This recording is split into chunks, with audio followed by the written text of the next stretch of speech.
Cuentos. Esas narraciones que nos gustaban tanto desde niños, que leíamos en un libro o que escuchábamos en la voz de alguien más. ¿Sí? Esos breves cuentos que encierran muchas historias, hoy nos dejarán un mensaje y una enseñanza de vida. Ya está aquí el Padre José para compartirnos estos cuentos para reflexionar. Pongamos atención. ¿Qué tal, amigas y amigos? Bienvenidos a una emisión más de este programa en el que, en esta ocasión, continuamos con el tema de los cuentos. Qué interesante es que en los cuentos todo mundo puede hablar. Hablan los pájaros, hablan los grillos, hablan las nubes, hablan las personas, las hadas, los títeres. Lo importante no es quién nos habla, sino lo importante es quién escucha. Porque si nosotros no sacamos el provecho, como se decía antiguamente, la moraleja, entonces de nada sirve que nos cuenten 1000 historias. En cambio, aquella persona que de verdad quiere escuchar, quiere aprender, de un mismo cuento puede sacar muchas enseñanzas. Yo espero que ustedes se encuentren muy bien al escuchar este programa, pero que, sobre todo, cuando termine este programa, te encuentres mucho mejor. Y sobre todo, ¿por qué? Siempre lo subrayo. Porque tú nunca estás solo. De una o de otra manera, Dios siempre está en tu camino. En el programa anterior, estuvimos hablando del valor de la honestidad. Y hoy vamos a terminar este tema con este cuento. Un cuento de origen budista, por lo tanto, nos viene de la India y se llama Un juego de dados.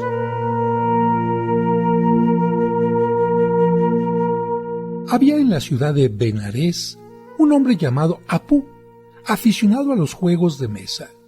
Solía practicarlos en compañía de su amigo Amir. Sin embargo, entre ambos había una gran diferencia. Apu era honesto y sabía perder. Amir, no. Cuando iba ganando, seguía con el juego, pero cuando iba perdiendo, sin que Apu se diera cuenta, se metía con maña el dado a la boca y lo mantenía escondido debajo de la lengua para deshacerse de él más tarde. «El dado se perdió, no lo veo por ningún lado», decía hablando de una forma muy peculiar. Como si estuviera muy preocupado, fingía buscarlo debajo de la mesa, en las prendas de su ropa, entre los pliegues de la alfombra, y terminaba por decir: «Ni modo, el juego se acabó porque el dado no aparece». Apu no tardó en darse cuenta de esta trampa y decidió darle una lección a su amigo. Al día siguiente, antes de la acostumbrada cita para jugar, tomó el dado que iban a emplear y lo metió en una mezcla líquida de especias muy picantes. Lo sacó, lo dejó secar y como el dado era amarillo, no parecía extraño. Amir llegó y comenzó el acostumbrado juego. Todo fue bien durante las 3 primeras rondas, pues iba ganando, pero en el cuarto juego estaba a punto de perder y le pareció sencillo usar el truco acostumbrado. Se metió el dado a la boca, pero en cuanto esto ocurrió, sintió como si tuviera verdadera lumbre bajo la lengua. ¡Socorro! ¡Socorro!, gritaba mientras corría de un lado al otro de la habitación. Apu le preguntó con malicia qué le pasaba. Amir ya no podía hablar y solo alcanzó a sacarse el dado de la boca.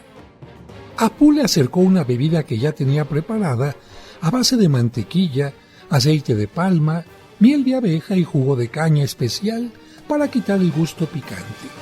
Amir la apuró de un sorbo sintiendo un gran alivio. Pronto estuvo en condiciones de hablar. «¿Por qué me hiciste eso?», preguntó Amir. «Porque me di cuenta de que me hacías trampa en el juego y yo no lo podía aceptar». «Pero, ¿por qué te pareció tan importante si jugamos solo para entretenernos?», cuestionó Amir. «Porque quise enseñarte que entre los amigos existe un compromiso de lealtad y que en cualquier situación, por simple que sea, hay que conducirse con rectitud. Vivir haciendo trampas solo te traerá problemas. como este dado picante que te metiste a la boca. ¿Gustas otro? Reflexión. El que engaña a un amigo en el juego, aunque gane la partida, siempre sale perdiendo. Yo creo que este cuento lo deberían de escuchar muchos que se dicen amigos a los que les gusta siempre hacer trampa o bien que cuando pierden se enojan. Creo que esto no es honesto, esto no habla de una verdadera amistad. No siempre en la vida se puede ganar. Hay ocasiones y sobre todo en el juego en que uno solo puede ganar y los demás juegan. Pero el juego se convierte en motivo de diversión y de convivencia. Y vamos al último cuento que tiene que ver con honestidad y se llama El pobre y el rey de oro. Y también nos viene de la India. Un día, un pobre hombre que vivía en la miseria y mendigaba de puerta en puerta, observó un carro de oro que entraba en el pueblo llevando a un rey sonriente y radiante. El pobre se dijo a sí mismo: «Se ha acabado mi sufrimiento, se ha terminado mi vida de pobre. Este rey de rostro dorado ha venido aquí por mí, me cubrirá de migajas de su riqueza y viviré tranquilo». En efecto, el rey, como si hubiese venido a ver al pobre hombre, hizo detener el carro a su lado. El mendigo, que se había postrado en el suelo, se levantó y miró al rey, convencido de que había llegado la hora de su suerte. Entonces, el rey extendió su mano hacia el pobre hombre y le dijo: «¿Qué tienes para darme?». El pobre hombre, muy desilusionado y sorprendido, no supo qué decir. ¿Es un juego lo que el rey me propone? ¿Se burla de mí? ¿Es un nuevo pesar?, se preguntó. Entonces, al ver la persistente sonrisa del rey, su luminosa mirada y su mano extendida, el hombre metió su mano en la alforja que contenía unos puñados de arroz. Cogió un grano de arroz y se lo dio al rey, que le dio las gracias y se fue enseguida, llevado por unos caballos sorprendentemente rápidos. Al final del día, al vaciar su alforja, el pobre encontró un grano de oro y se puso a llorar diciendo: «¿Por qué no le habré dado todo mi arroz?». Reflexión. La honestidad consiste en no pedir lo que no estás dispuesto a dar. Con este cuento terminamos el tema de la honestidad. Y me parece maravilloso cómo los escritores de esos cuentos, con unas cuantas frases, con unos cuantos párrafos, dan en el clavo. Este hombre pensaba que en las relaciones interpersonales solo se trata de recibir. Aunque era pobre, él también tenía algo que dar. No tenía un solo grano de arroz en la alforja, tenía varios, y sin embargo, cuando el rey le pidió algo, él solamente estuvo dispuesto a darle un grano. Precisamente tomando en cuenta que una verdadera amistad, una verdadera relación es recíproca, aquel rey le entregó, sin que se diera cuenta, un grano de oro. Qué lamentable que hasta que este hombre vio el grano de oro en su alforja, se puso a pensar: si hubiera dado más, hubiera recibido más. Lamentablemente di muy poco y recibo poco. En la honestidad se tiene que dar y recibir de la misma manera. Y no me refiero a la cantidad. Hablar de honestidad es manifestar transparentemente lo que yo pienso, lo que yo siento, y de la misma manera encontrar transparencia en el otro, en la otra persona con la que yo me estoy relacionando. Cuando yo oculto mis verdaderas intenciones, mis verdaderos pensamientos para sacar provecho del otro, eso no se llama honestidad. Eso se llama doble cara, eso se llama hipocresía. Y quien se manifiesta de esta manera, siempre, como el hombre de este cuento, recibe poco. También los griegos tenían grandes historias que incluso representaban en este espacio que ellos inventaron y que se llama el teatro. No solamente contaban historias, sino también las actuaban. ¿Por qué? Porque a veces una historia actuada llega más fácilmente al entendimiento. Y esta historia es la del famoso rey Midas. Así que, cuando lo esté contando, trata de imaginarte un gran palacio con columnas dóricas, jónicas o corintias y ver a todas las personas que estaban al servicio del rey con estas vestimentas, túnicas cortas y largas que usaban los griegos. Y pasamos a nuestro siguiente tema, el tema de la humildad. Decía Ernest Hemingway, el secreto de la sabiduría, el poder y el conocimiento es la humildad.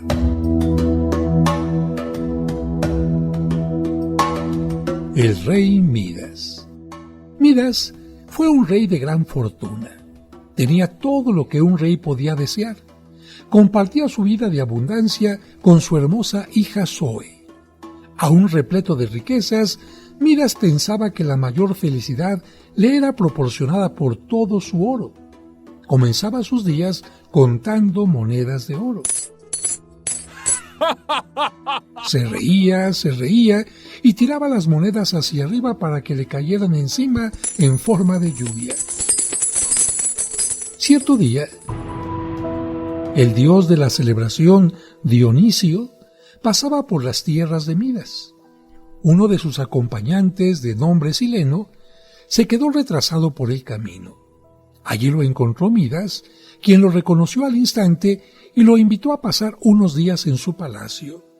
Luego de esto, lo llevó junto a Dionisio y el dios, muy agradecido por la gentileza de Midas, le dijo: «Me has dado tal placer al haber cuidado de mi amigo que quiero hacer realidad cualquier deseo que tengas».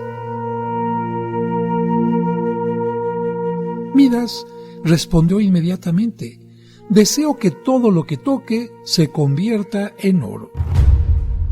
Dionisio frunció el entrecejo y le dijo: «¿Seguro que deseas eso?». A lo que Midas respondió: «Seguro, el oro me hace tan feliz». Finalmente, Dionisio contestó reacio: «Muy bien, a partir de mañana todo lo que toques se transformará en oro». Al día siguiente, Midas se despertó ansioso por comprobar lo que Dionisio le había prometido. Extendió sus brazos tocando una mesita que de inmediato se transformó en oro. Midas saltaba de felicidad y continuó comprobando. Tocó una silla, la alfombra, la puerta, la bañadera, un cuadro y siguió corriendo como un loco por todo su palacio hasta quedar exhausto y al mismo tiempo contentísimo. Se sentó a desayunar y tomó una rosa entre sus manos para respirar su fragancia, pero al tocarla, ésta se convirtió en un frío metal. «Tendré que absorber el perfume sin tocarla, supongo», pensó desilusionado. Sin reflexionar, se le ocurrió comer una uva, pero casi se quebró una muela por morder la pelotita de oro que cayó en su boca. Con mucho cuidado, quiso comer un pedacito de pan. Sin embargo, estaba tan duro lo que antes había sido blandito y delicioso. De repente, toda su alegría se transformó en miedo. Justo en ese momento, su querida gatita saltó para sentarse sobre él, pero al querer acariciarla, quedó como una estatua dura y fría. Midas se puso a llorar. «¿Sentiré solamente cosas frías el resto de mi vida?», gritaba entre lágrimas. Al sentir el llanto de su padre, Zoe se apresuró para reconfortarlo. Midas quiso detenerla, pero al instante una estatua de oro había quedado a su lado. El rey lloraba desconsoladamente. Finalmente, levantó los brazos y suplicó a Dionisio: «Oh Dionisio, no quiero el oro. Ya tenía todo lo que quería. Solo quiero abrazar a mi hija, sentirla, reír, tocar y oler el perfume de mis rosas, acariciar a mi gata y compartir la comida con mis seres queridos. Por favor, quítame esta maldición dorada. El amable dios Dionisio le susurró al corazón: puedes deshacer el toque de oro y devolverle la vida a las estatuas, pero te costará todo el oro de tu reino. Y Midas exclamó: lo que sea, quiero a la vida, no al oro. Dionisio entonces le recomendó: busca la fuente del río Páctulo y lava tus manos. Esta agua y el cambio en tu corazón devolverán la vida a las cosas que con tu codicia transformaste en oro. Midas corrió al río y se lavó las manos en la fuente, agradecido por esta oportunidad. Rápidamente llevó una jarra de agua para volcar sobre Zoe y rociar a la gata. Al instante sonó en el silencio la risa y la voz musical de Zoe y el ronroneo de la gatita. Muy contento y agradecido, salió Midas con su hija para buscar más agua del río y así poder rociar rápidamente todo lo que brillaba de oro en el palacio. Gran alegría le proporcionó a Midas el observar que la vitalidad había retornado a su jardín y a su corazón. Aprendió a amar el brillo de la vida en lugar del lustre del oro. Esto lo celebró regalando todas sus posesiones y se fue a vivir al bosque junto con su hija en una cabaña. A partir de esto, jamás dejó de disfrutar de la auténtica y verdadera felicidad. Reflexión: las cosas importantes de la vida no se pueden descubrir sin humildad. Solo con el corazón se puede ver lo que realmente importa. Bueno, hasta aquí la historia griega de este personaje que nos invita a reflexionar sobre qué es lo más valioso en nuestra vida. Y también cómo a veces decimos estupideces o se nos ocurren estupideces cuando alguien nos dice pide un deseo. A veces ni siquiera sabemos qué es lo mejor. Por eso se dice que para tomar buenas decisiones hay que conocer el valor de las cosas, los valores. Si yo no sé qué vale más y vale menos, lo más seguro es que elija lo que vale menos. ¿Se imaginan tener oro en lugar del cariño de una hija? ¿Se imaginan tener oro en lugar del poder alimentarse? ¿Tener oro en lugar de tener una cama blanda? No. Aunque no siempre valoremos ese colchón que ya está un poquito sumido, es un colchón que nos permite descansar. Aunque no siempre valoremos la comida que se nos sirve, es algo que nos permite alimentarnos e incluso valorar y gozar su sabor. Este cuento nos enseña que de hecho el oro no es lo más valioso en la vida. Y continuamos con otro cuento sobre la humildad. Cuento japonés, La taza vacía. Según una vieja leyenda, un famoso guerrero fue de visita a la casa de su maestro Zen. Al llegar, le contó de todos los títulos y aprendizajes que había obtenido en años de sacrificados y largos estudios. Después de tan sesuda presentación, le explicó que había venido a verlo para que le enseñara los secretos del conocimiento Zen. Por toda respuesta, el maestro se limitó a invitarlo a sentarse y ofrecerle una taza de té. Aparentemente distraído, sin dar muestras de mayor preocupación, el maestro sirvió té en la taza del guerrero y continuó vertiendo té aún después de que la taza estuvo llena. Consternado, el guerrero le advirtió al maestro que la taza ya estaba llena y que el té se escurría por la mesa. El maestro le respondió con tranquilidad: «Exactamente, señor. Usted ya viene con la taza llena. ¿Cómo podría aprender algo?». Ante la expresión incrédula del guerrero, el maestro enfatizó: «A menos que su taza esté vacía, no podrá aprender nada». Reflexión: solo el que sabe recibir puede crecer. Por eso solo los humildes saben escuchar, pues siempre tienen el corazón abierto a lo que otros puedan darle. Claro, si este supuesto discípulo llegó presumiendo todo lo que sabía, lo que estaba diciendo, lo sé todo, ¿qué necesito de usted? En cambio, cuando un discípulo se acerca humildemente y le dice al maestro, quiero aprender, y tengo la actitud humilde de aprender, es precisamente cuando se puede llenar el corazón y la mente de sabiduría. ¿Cómo eres tú? ¿Cómo somos nosotros ante aquellas personas que nos pueden enseñar? ¿Ya lo sabemos todo? Creo que si somos como esa taza llena, ya no podremos recibir absolutamente nada. Y vamos ahora a escuchar un cuento tradicional tibetano que se llama Las garzas y la tortuga. Imagínate en dónde se encuentran, evidentemente en el agua o cerca del agua. Imagínate. Una tortuga había hecho gran amistad con dos garzas. Los tres animales habitaban a orillas de un lago y saciaban diariamente su sed en sus apacibles aguas. Tratábase de un lago natural que se abastecía con las aguas de la lluvia, pero un año se produjo una pavorosa sequía y las aguas del lago fueron mermando hasta secarse por completo. La situación era desesperada para los tres animales.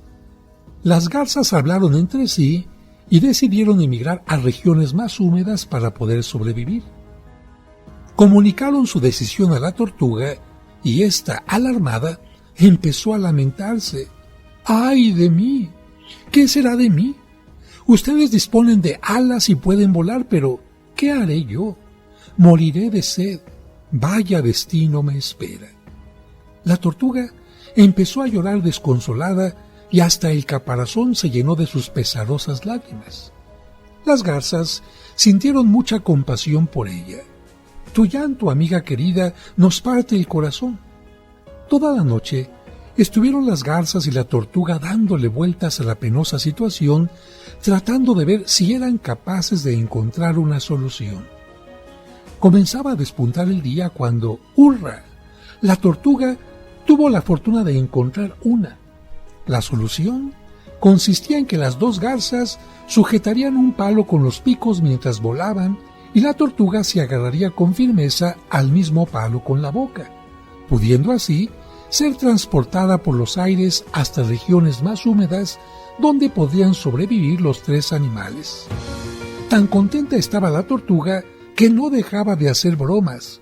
«Vamos, vamos», dijo una de las garzas, «basta de bromas y manos a la obra».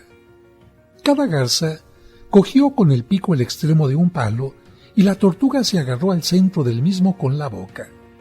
Alzaron el vuelo y se fundieron con un hermoso horizonte claro e ilimitado. Recorrieron una larga distancia y al pasar por los pueblos la gente exclamaba maravillada: «¡Qué tortuga tan inteligente! Miren con qué habilidad se agarra el palo con la boca». La tortuga iba encantada y henchida de orgullo por aquellos comentarios tan elogiosos, mientras las garzas se ocupaban diligentemente en seguir el vuelo, sin prestar atención a las opiniones ajenas.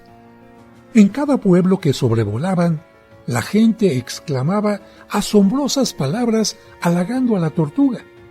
Al cruzar un valle, los habitantes que lo poblaban empezaron a exclamar impresionados: «¡Miren! ¡Miren qué garzas tan sabias y hábiles! ¡Qué maravilla! ¡Qué animales tan inteligentes y qué sagazmente transportan a la tortuga, sirviéndose de la vara que sostienen con el pico! ¡Qué criaturas tan bellas y qué bien vuelan! ¡Cuán elegantes son estas garzas!». La tortuga, que tan halagada se había sentido anteriormente, llenándose de vanidad al comprobar que los habitantes del valle no hacían sino alabar a sus compañeras sin tomarle en cuenta a ella, no pudo hacer menos que exclamar: «¿Qué saben ustedes, estúpidos ignorantes? No tienen idea». Pero, al abrir la boca para hablar, soltó el palo y se precipitó en el vacío, yendo a dar contra unas rocas que resquebrajaron su caparazón e hirieron su cuerpo de muerte. Reflexión: cuanto más alto estemos situados, más humildes debemos ser. Y este cuento me parece también muy interesante porque a veces alguien que puede parecer muy humilde, apenas abre la boca, empieza a hablar de lo grande, lo importante, le sale el efecto yo-yo, yo esto, yo aquello más, y en ese momento se descubre que en realidad no es una persona humilde. Y no se trata de no tener baja estima, no. Una cosa es reconocer los logros, los avances, el crecimiento, pero otra cosa es quererse poner por encima de los demás. Pero, además a esta tortuga no le faltaba solamente la humildad, sino también le faltaba el reconocimiento de sus compañeras y amigas que finalmente estaban haciendo su mejor esfuerzo para llevarla a un lugar maravilloso. No perdamos la oportunidad de viajar en esta vida con la gente que nos ayuda tanto, haciendo que el viaje se pierda, se eche a perder por falta de humildad. Y vamos con otro cuento tibetano, El erizo y el chacal. Un erizo bajaba lenta y penosamente por la ladera de una montaña. Un chacal que pasaba por allí, al comprobar su torpeza, empezó a burlarse de él con tono malévolo y cruel. «No corras tanto, amigo. Vas demasiado rápido. ¡Qué velocidad la tuya! Es de vértigo». Se colocó a su lado y empezó a mofarse de él con toda clase de hirientes comentarios. El erizo debía ir con mucho cuidado y atención para no precipitarse por la escarpada pendiente. «Mientras tú das un paso», dijo el chacal, «yo doy 100. No he visto a nadie más torpe, más tonto y más lento. Tardarás meses en llegar a la planicie». Haciendo gala de mucha ecuanimidad y paciencia, el erizo soportaba el menosprecio del chacal que, implacable, seguía hostigándolo sin piedad. Por fin, el erizo rompió su silencio. «¿Qué apostarías a que llego antes que tú al pie de la montaña?» El chacal empezó a reírse sin poder contenerse. «Te apuesto lo que quieras, bobo. ¿Serás estúpido e ignorante? Soy veloz como el viento, ¿y te atreves a apostar contra mí?» «Si yo gano», dijo el erizo sin inquietarse, «quiero que te coloques un letrero que diga: soy el chacal más vanidoso y tonto de todos los chacales, y que lo lleves puesto durante un mes, vayas a donde vayas». «¿Trato hecho?» «Por supuesto», dijo el chacal con prepotencia. A la señal convenida comenzó la carrera. El erizo se hizo una bola y se arrojó rodando por la montaña y llegó mucho antes que el chacal. El chacal se sintió muy avergonzado. «Te eximo del compromiso adquirido», le dijo el erizo con bondad. «No hace falta que lleves el cartel a la espalda porque lo importante no es que los demás sepan cómo eres, sino que tú lo sepas y te corrijas». «Jamás volveré a burlarme de ti», prometió el chacal con sinceridad, y mucho menos de un erizo. Y se fueron caminando juntos como buenos amigos. Reflexión: es difícil aprender algo sin humildad. Saber que no sabemos es el camino de la sabiduría. Y terminamos este tema con un cuento de León Tolstoy, La camisa del hombre feliz. En las lejanas tierras del norte, hace mucho tiempo vivió un zar que enfermó gravemente. Reunió a los mejores médicos de todo el imperio que le aplicaron todos los remedios que conocían y otros nuevos que inventaron sobre la marcha. Pero, lejos de mejorar, el estado del zar parecía cada vez peor. Le hicieron tomar baños calientes y fríos, ingirió jarabes de eucalipto, menta y plantas exóticas traídas en caravanas de lejanos países. Le aplicaron ungüentos y bálsamos con los ingredientes más insólitos, pero la salud del zar no mejoraba. Tan desesperado estaba el hombre que prometió la mitad de lo que poseía a quien fuera capaz de curarle. El anuncio se propagó rápidamente, pues las pertenencias del gobernante eran cuantiosas y llegaron médicos, magos y curanderos de todas partes del globo para intentar devolver la salud al zar. Sin embargo, fue un trovador quien pronunció: «Yo sé el remedio, la única medicina para sus males, señor. Solo hay que buscar a un hombre feliz. Vestir su camisa es la cura a su enfermedad». Partieron emisarios del zar hacia todos los confines de la tierra, pero encontrar a un hombre feliz no era tarea fácil. Aquel que tenía salud echaba en falta el dinero, quien lo poseía carecía de amor y quien lo tenía se quejaba de los hijos. Pero una tarde, los soldados del zar pasaron junto a una pequeña choza en la que un hombre descansaba sentado junto a la lumbre de la chimenea. ¡Qué bella es la vida! Con el trabajo realizado, una salud de hierro y afectuosos amigos y familiares, ¿qué más podría pedir? Al enterarse en palacio de que por fin habían encontrado a un hombre feliz, se extendió la alegría. El hijo mayor del zar ordenó inmediatamente: «Traigan rápidamente la camisa de ese hombre, ofrézcanle a cambio lo que pida». En medio de un gran alboroto, comenzaron los preparativos para celebrar la inminente recuperación del gobernante. Grande era la impaciencia de la gente por ver a los emisarios con la camisa que curaría a su gobernante, pero cuando por fin llegaron, traían las manos vacías. «¿Dónde está la camisa del hombre feliz? Es necesario que la vista mi padre». «Señor», contestaron apenados los mensajeros, «el hombre feliz no tiene camisa». Reflexión.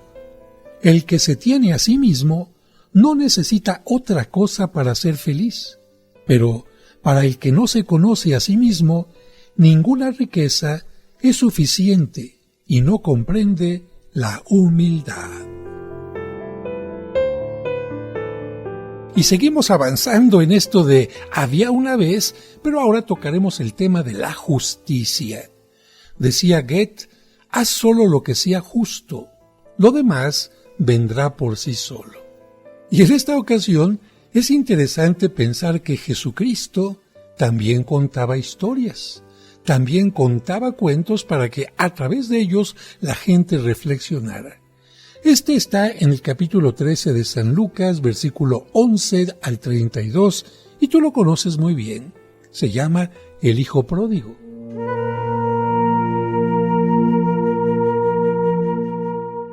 Un hombre tenía 2 hijos. El menor de ellos dijo al padre: «Padre, dame la parte de los bienes que me corresponde, la herencia». Y él les repartió la hacienda. Pocos días después, el hijo menor lo reunió todo y se marchó a un país lejano, donde malgastó sus bienes viviendo como un libertino. Cuando se lo había gastado todo, sobrevino un hambre extrema y comenzó a pasar necesidad. Entonces fue y se arrimó a uno de los ciudadanos de aquel país, que lo envió a sus campos a cuidar cerdos. Deseaba llenar su vientre con las bellotas que comían los cerdos, pero nadie le daba nada. Así que, reflexionando, pensó: ¿cuántos jornaleros de mi padre tienen pan en abundancia, mientras que yo aquí me muero de hambre? Me levantaré, iré a mi padre y le diré: Padre, pequé contra el cielo y ante ti. Ya no merezco ser llamado hijo tuyo. Trátame como a uno de tus jornaleros. Y levantándose, partió hacia su padre. Estando él todavía lejos, le vio su padre y, conmovido, corrió, se echó a su cuello y le besó efusivamente. El hijo le dijo: Padre, pequé contra el cielo y ante ti. Ya no merezco ser llamado hijo tuyo. Pero el padre dijo a sus siervos: Dense prisa, traigan el mejor vestido y vístanlo. Pónganle un anillo en la mano y unas sandalias en los pies. Traigan el novillo cebado, mátenlo y comamos y celebremos una fiesta, porque este hijo mío había muerto y ha vuelto a la vida. Se había perdido y ha sido encontrado. Y comenzaron la fiesta. Su hijo mayor estaba en el campo y al volver, cuando se acercó a la casa, oyó la música y las danzas y llamando a uno de los criados le preguntó qué era aquello. Este le respondió: ha vuelto tu hermano y tu padre ha matado al novillo cebado porque le ha recobrado sano. El hijo mayor se enojó y no quería entrar. Salió su padre y le rogaba, pero él replicó a su padre: hace tantos años que te sirvo y jamás dejé de cumplir una orden tuya, pero nunca me has dado un cabrito para tener una fiesta con mis amigos.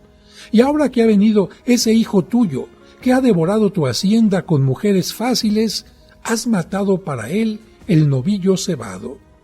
Pero el padre le dijo: hijo, tú siempre estás conmigo y todo lo mío es tuyo. Pero convenía celebrar una fiesta y alegrarse, porque este hermano tuyo había muerto y ha vuelto a la vida. Se había perdido y ha sido hallado. Reflexión. En la justicia de Dios no existe el rencor. El perdón es la respuesta que Dios siempre nos da. Creo que este tema de la justicia tiene muchos matices, porque a nivel humano pensamos que la justicia podría ser diente por diente y ojo por ojo, o bien ojo por ojo y diente por diente, que es lo que conocemos la justicia del talión. Es decir, si alguien hizo algo, trátalo de la misma manera. Por eso en la antigua Mesopotamia tenían esta idea, de hecho, de ahí surgió la ley del talión. Llegaban a cosas tan sorprendentes como esta: te mataron a un siervo, pues ve a la casa del que te lo mató y mátale también a un siervo, a un esclavo. Te mataron a la esposa, ve con el que lo hizo y tienes permiso de matarle a la esposa. Y llegaban a situaciones sumamente curiosas, pensando que la justicia era responder de la misma manera como había sido uno tratado.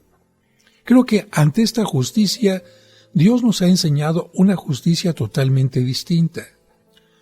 Una injusticia que podría ser semejante a la que Sócrates había enseñado tiempo atrás. Sócrates decía a sus alumnos: imagínense que yo soy bueno. Viene una persona malvada y me golpea. Yo soy bueno, él es malo. Si yo lo golpeo, ¿quién ganó? ¿Él o yo? Bien, si yo lo golpeo, estoy actuando igual que él, por lo tanto me estoy haciendo malo. Y él fue quien ganó. Él es malo, logró que me volviera malo y entonces él ganó. Si él viene y me golpea y yo no lo golpeo, no me lleno de rencor, no me lleno de maldad, sino que respondo con un acto de bondad, pidiendo justicia, yendo a los tribunales para que sea castigado, poniendo límites, etc. Pero yo no me hago malo, yo vencí.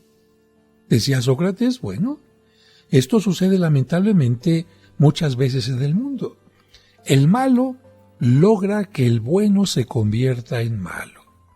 Y me parece que este pensamiento de Sócrates es totalmente válido incluso en muchas películas, donde yo he visto que a una persona que es buena, de repente le matan, por ejemplo, al papá, a la esposa o a alguien, y esta persona, y de eso se trata toda la película, busca la manera de desquitarse, de vengarse, y lo hace con más saña, con más coraje, acabando con todos los enemigos, y curiosamente la gente feliz diciendo: qué bonito terminó la película.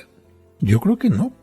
Yo creo que en todo caso no tendría que terminar con muertes, con venganza, sino, en todo caso, que se atrape al que hizo daño, se presente ante la justicia y tenga que pagar por lo que hizo.